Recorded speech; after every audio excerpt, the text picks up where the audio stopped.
माझं नाव जयंत रुपाली हृदय चौधरी. माझ्या शाळेचा PMC जिल्हा परिषद प्राथमिक शाळा नवी वसई-जाळेगाव.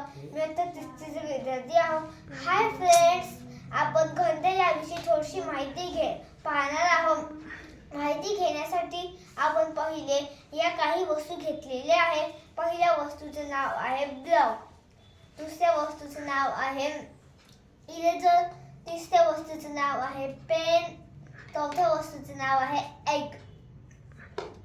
आणि आपण इथे एक प्लास्टिकचं भरणी घेतलेली आहे, त्याच्यात पाणी टाकलेलं आहे. आता आपण ब्लॉकला टाकून पाहणार आहोत. ब्लॉक वरती राहिला म्हणजे ब्लॉकची घनता पाण्याच्या घनतेपेक्षा कमी आहे. आता आपण एक घेणार आहोत. एक बुडून गेला म्हणजे एकची घनता पाण्याच्या घनतेपेक्षा जास्त आहे. आता आपण पेन घेणार आहोत. पेन वरती राहिला म्हणजे पेनाची घनता पाण्यापेक्षा कमी आहे.